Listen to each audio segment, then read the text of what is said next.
G'day cocktail lovers, I hope you've been keeping well. I hope you've been having a bit of fun this week, exploring whatever you like. I've been exploring cocktails, unsurprisingly. You're probably used to me saying that by now.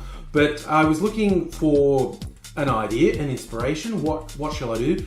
And I found a cocktail recipe that includes a milk clarified ingredient.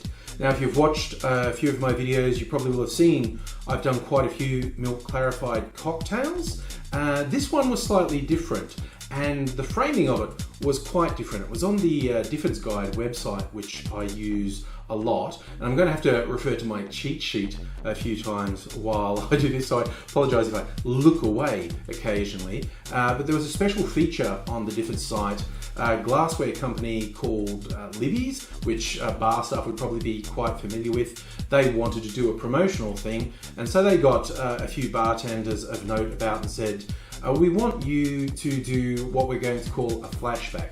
We want you to use one of our signature pieces of glassware to show off a cocktail, and we want it to be a flashback to one of the first cocktails you ever made, but with your own personal twist on it. Now you have all these years of experience at the bar. And there were some very interesting ones in there, but the one that stood out to me had a milk clarified ingredient. There's also something that gets added to the cocktail after the milk clarification, which is not how I usually do things. So I was quite intrigued by this one. This was a take on the good old Tequila Sunrise, and the person behind it, and I'll try and get his name right, Oscar Bergman Peterson. I actually looked that up, how to pronounce his name, and I probably still got it horribly wrong. But I think it's a very Norse sounding name. So if anyone from that part of the world heard me try to pronounce that name and is mortified, I apologize ahead of time. I had a go anyway. So yeah, so Oscar dedicated this to like two strong women in his life. His first boss, where he worked in a bar in Belgium, and his partner, who he regards as his main inspiration. And isn't that nice? Honestly, that's nice. So I'm going to make this one, the Mexican Sunrise. Now, Mexican, so a key element is a very well-known Mexican spirit. They've gone with a mezcal in this. So the initial thing was to combine mezcal and blood orange juice. And there's another thing that attracted me to it, because I had actually bought some blood oranges to juice. I thought, I've got fresh blood orange juice. We shall definitely do this. So the first phase was to simply get the mezcal and the blood orange juice. And they recommend to put together 150 mils of a milk clarified version. And for that to be the ratios they've gone with are 9 parts mezcal to 12 parts of blood orange juice to 5 parts of the actual milk that's part of the clarification. Now, if you haven't watched any of my other videos, it's pretty straightforward. For the clarification to work, there are two components you need. In your base drink, you need an acidic content. That's usually a citrus juice. In this case, it's blood orange juice. It can be a normal orange, can be lemon or lime juice, or even pineapple juice. Obviously, there are a lot of cocktails that have that as a default ingredient. So that's very useful from a clarification process. So what we do after getting the mezcal and the blood orange juice, and in this case, the blood orange juice, it's basically purple. You do get quite a bit of variation depending on where the oranges were grown, and I think the age of them perhaps, because at different times I've had blood orange juice that was very red, hence the name. This time it was distinctly purple. It was very dark. So very interested to see the clarification process on this. We add it to milk, and the milk curdles. Now, normally milk curdling is a bad thing. We don't like the idea of milk curdling, but this is important to this process. And if it's putting you off, just remember, that's how we get cheese. That's the basis of cheese, milk curds. So we add our drink to the milk, and it is actually important that you add your drink with the acidic content to the milk, not the milk to the acidic drink. It can have an effect on how evenly the curds form. So that is an important step, and then you can give it a gentle stir. and that's basically it. Now, I will tell you a couple of fallacies that I've discovered. When I first started doing the milk clarification, I looked up a lot of guides and recipes and how-tos, and two things that come up sometimes that I have found to not be true, or at least to not be necessary. Some people have said you need to warm up the milk, not boil it, but warm it up. I found that to be completely unnecessary. And the other thing is sometimes they say to leave the mixture of your drink and the milk to curdle, leave it to settle for a very long time, like 12 to 24 hours. I've also found that to be completely unnecessary. Half an hour to maybe an hour is plenty of time for the reaction to happen and the curds to form. And I've done this quite a few times, and so I'm quite confident in saying you don't have to wait more than about half an hour, quite honestly, to give it time to form enough curds. Now, what happens in this process? We simply pour that combination through a funnel, through something as simple as coffee paper, a coffee filter, paper coffee filter. I'm not a coffee drinker. What do people call it? It's just a coffee filter, right? It's a coffee filter. You can use things like a nut milk bag or other filtration things that have very fine filtering. Coffee filter is really easy to get and really straightforward to use. It can take a long time, as in hours. So the other little tip, when you first start pouring your drink through, the initial drink will run through fairly quickly because the curds haven't settled to the bottom of your filter at this point. So the drink isn't being filtered fully, and you'll see as it comes through, it's a little cloudy. You have two choices. A simple one is to let it run through until it starts to slow down. That means the curds are formed. Then take that amount that's in the bottom and pour it back through. And then it'll be much more cleanly filtered.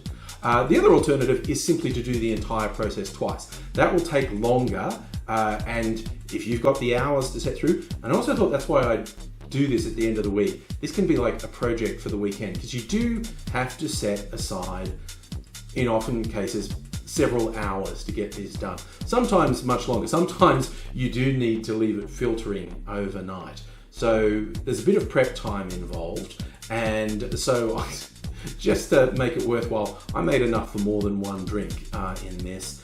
But this is the steps. You go through, you filter it, and a couple of things happen. One is the drink will usually get much lighter.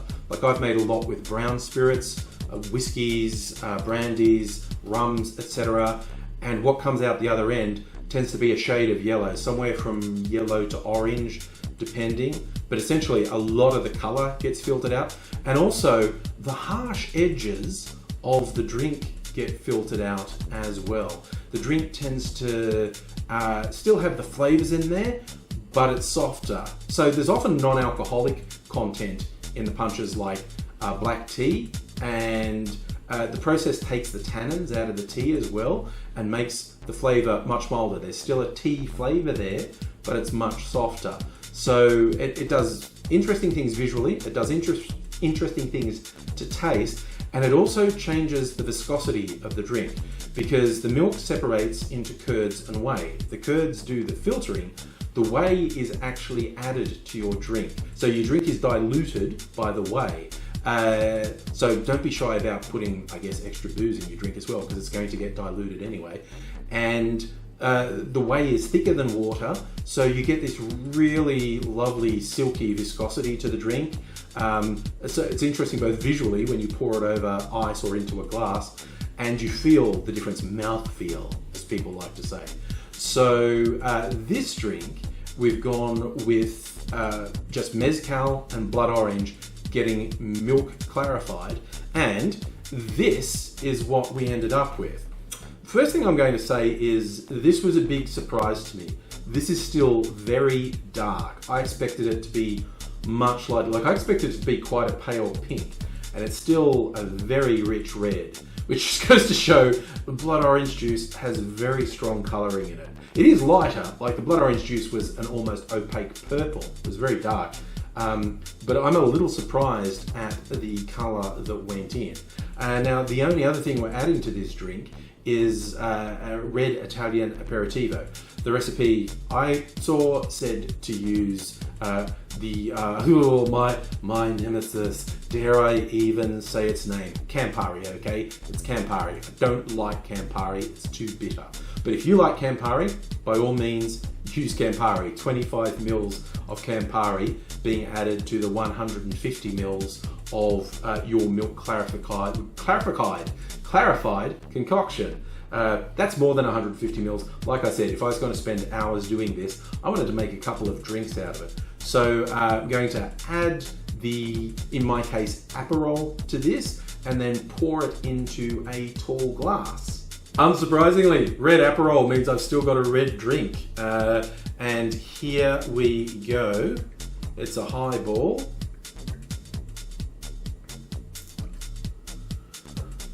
And it does show off my clear ice really well. So it's quite nice visually in there. But now, as to taste. Oh, yeah. I know that's the clarification process has really mellowed it. The smoke from the mezcal comes on really gently. If you've never had mezcal, it's tequila's smokier cousin, and I'm quite fond of it. I don't mind the smoke, very much like smoked barbecue meat, that type of flavor. I think the first time I had mezcal and I liked it, I said, "Oh, it's like drinking from an ashtray, but nice." I think referring to smoked barbecue meats is a much more appealing description than saying drinking out of an ashtray. But it's a beautiful color, and it's a very light taste. The initial taste that I'm getting is the blood orange juice, which has been softened. Blood orange juice is quite tart, and it's taken the edge off the tartness. There's a little bit of bitterness from the Aperol, predictably. If you use Campari, it'll be more bitter. And then there's this slow sort of coming on the smoke on the palate. It's just really, really nice. This is a much gentler drink than you would expect from a mezcal. So I'm not surprised that the bartender came up with the idea of milk clarification to soften mezcal. It works really well. If you're after a bit of a project, something that you'll spend a few hours on, you could do worse than this. This is a very tasty drink.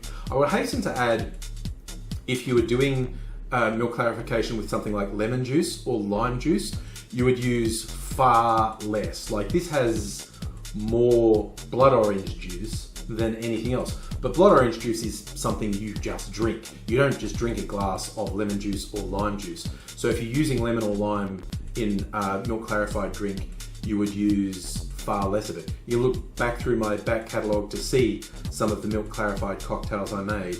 But this one went in a very different direction. I was very surprised with how persistent the red colour from the blood orange is. You go, you little blood orange, you little beauty. But I'm very happy with how this turned out. And if this inspires you to try some milk clarification, or if you've done it in the past, I'd love to hear your views on what makes for good milk clarification. But because these seem popular, I think I will do more of the milk clarification. Not necessarily every week, but maybe, who knows, a little something for the weekend, to give you a weekend project to do. Something that will take up a few hours and give you a really nice drink at the end of it. Well, I'm going to see myself out with my Mexican sunrise now. I hope you look after yourself. I hope to see you again soon. Make sure you're subscribed. Click the little reminder bell so you know when I upload. Tell your friends, leave a comment, do the thumbs up. Come back. I'd love to see you again soon. Cheers.